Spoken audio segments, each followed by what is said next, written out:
Yeah, much better. He was, he did everything today. Lucas, we held him out a little bit. He still is growing and still bothering him a little bit, but for the most part, we came out unscathed the first day.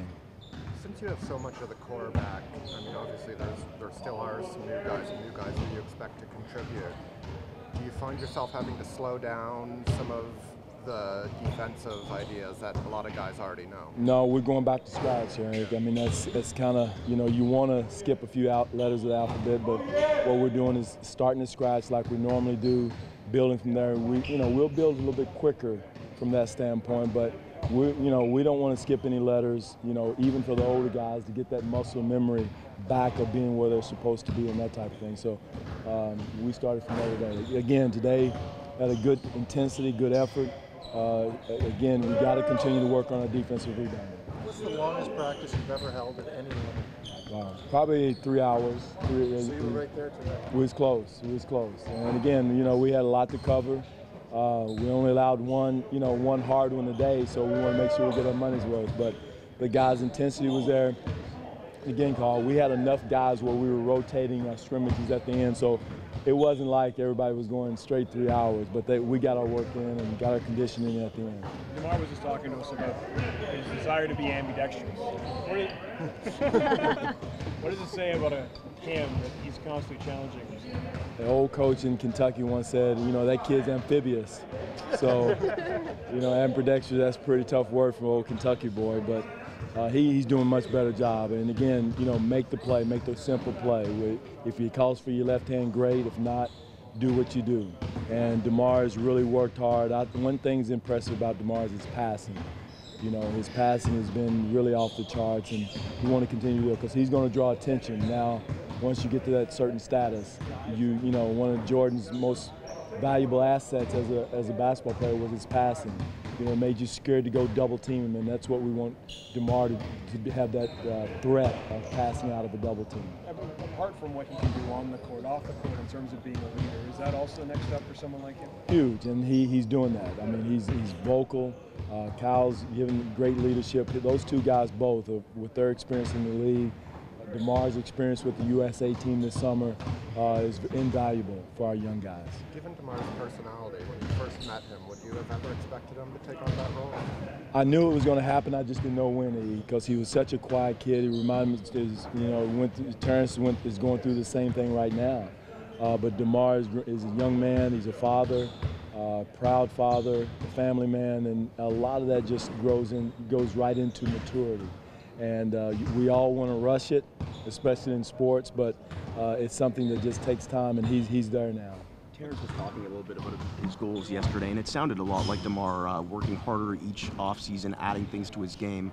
How much has DeMar's maturation sort of rubbed off on Terrence? We hope it a lot. I don't know how much can go in one summer, but it was great that DeMar kind of took Terrence under his wing. He and Coach Murmas down in L.A., I hope it continues to rub off. I don't know if it would do it in one summer, but if he keeps the path that DeMar has made over the 3 or 4 summers, he's going to be well on his way, because there's no harder worker in the summer than DeMar doing, trying to bring something new back to the table. With Terrence gaining that 15 pounds and eating everything, have you noticed a difference in him Well, today? the main thing Terrence did this summer, I don't know about his eating habits, but I know his weight room habits were great. And that's where he's got to continue to be serious, because it's a physical game. And the closer we try to get to that elite level, the more physical it's going to be. And he's got to be able to bring it. And I think that's something he decided this summer to do, and I think we're seeing all the difference in the world in body hunting, hitting, and now he's just got to do it on the rebounding end. Sort of unprompted, he took responsibility for the last play of Game 7 last year, saying that if he was in the right spot, Kyle would have had a better look.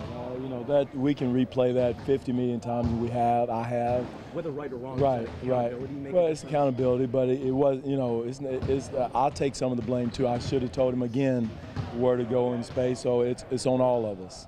I know he learned from it. I don't think we'll have that problem from him again, or anybody, spacing, because spacing is so important, especially at the end of the game.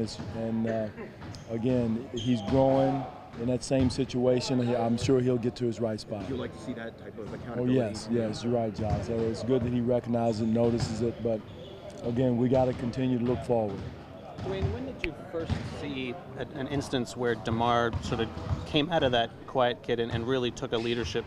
Was there a point in a game or in a practice that kind of stands out? I just thought last year after the trade, he just took off, I thought he just made huge strides and said, hey, look, I'm putting this team on my back, and we're going with it. And that's why I saw, a big step. Then once he made the All-Star team, I thought he took another big step toward maturity, toward being a leader, and toward being a man. And I think we're going to continue to see that the more and more he plays, and especially the more success we have, the more he's going to take those steps toward maturity. What was it about the trade, just the change in the locker room?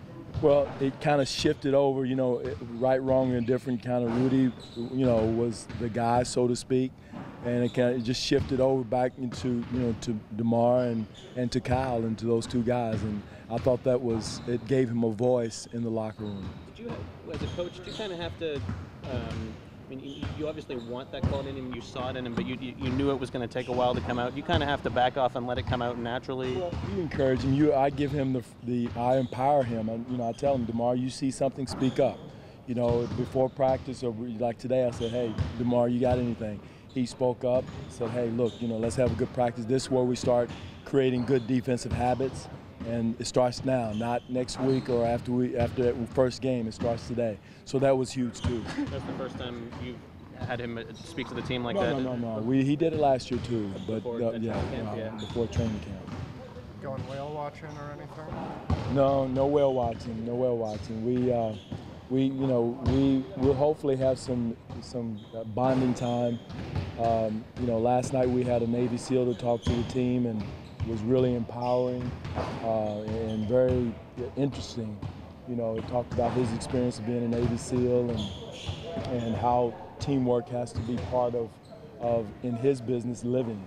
And in our situation, it's a little not as dire, not as serious, but a lot of the things he said we can connect with as a team, and togetherness, and talking about trust, talking about communication, talking about togetherness, all those points hit home. So why then are some of the players wearing camo?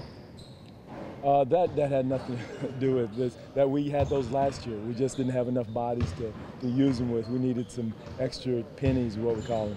And I think when we first year we had yellow and pink, and we changed the ammo just to get a little toughness a little bit. Where did the idea to have him speak come from? We all talked about it, as an organization, and it's just something we want to keep it interesting. We'll have some other people speak to us throughout the year, motivational wise, and just about life, not just about basketball. To teach them how to be young men, and because a lot of things he says transfers over into life. For the organization, what's the importance of taking the show out on the road and spending some time in Vancouver? It's huge because, again, I went over there this summer, and they show these shows over in Vancouver, and they're as much into the Raptors as anywhere in the country. So I think it's great to go to that part of the world, and plus Alex McKechnie can be king for a week. It's his facility, a beautiful facility. And also more room. It gives us more courts with 17 bodies. It gives us an opportunity to spread out a little bit and get some extra work in. So we're excited about it. Also, we're excited about getting into the exhibition season up there also. Less media too. Is you coming? I'm coming. Okay, good. Okay. No, that's okay. The media's not. I don't mind. Coach, go ahead. Go ahead over there. Sorry. You talked about not skipping any steps and starting over from scratch, but with so many returning guys, does that afford you as a decision maker a little more opportunity to evaluate the guys competing for the 15th spot, or as a teacher with Bruno and Bebe? Right. No, a little bit of that, but a lot of it is just to refresh our older guys also, because as much as we take things for granted, it still takes that body and muscle memory to come back into play. And it won't take as long going through the fundamentals defensively and offensively. And plus offensively, we're not going to put a lot in early because we're going to really harp on ball movement, multiple pick and rolls, running the floor instead of coming down and setting up a play. So it probably will look a little helter-skelter early offensively, But again, we want ball movement, decision making to come in and just really learning how to play basketball early in the process. You know why a guy like DeMar worked on his ball handling skills to run more pick and roll? Yeah. Big thing this summer? Yes, it was huge. I thought that was one of the key things with his game this summer, Doug, was the way he came off pick and rolls and find out. He may say, okay, I'm passing to James Harden over there, but I think he's going to transfer it over to our team too. And he did a great job of doing that, and that was the way they played, just multiple pick and rolls, and they had a lot of options. So we wanted to have him to do that with us also. Is that where the game's going? Yeah, there's no question. The game is going that way, Doug, and the small power fours. Those guys are going to be invaluable, and so that's the way of the game. The small basketball. That's why a guy like Lou can help you as well, play a couple spots. Right, Lou and James. James can play the 4. James can play the 3. Today on the last play of one of the scrimmages, he guarded Kyle, and so those guys like that are versatile and play multiple positions are huge. Coach Mazai spoke to us yesterday about what DeMar had told him about sort of respect for bench players that develop playing on the U.S. team at the World Cup. What have you seen from him from that standpoint in terms of, sort of that greater respect for guys up and down the roster? Well, it's just been one day today, so he didn't show a lot. I think he was worried about making it to the next drill today, more so than anything else. But I think that's going to be very important for him, to have apathy for his teammates, and not like and I don't know why he said that, because he already does. He's one of the best teammates that guys could have as a leader and as a star, because there's not a selfish bone in his body as far as not respecting the guys at the end of the bench and that type of thing. So, but when you're in that situation, an all-star team or USA team, and you're the 12th and 13th guy, you do gain a lot of apathy for those guys, but it's not like he didn't have it in the first place.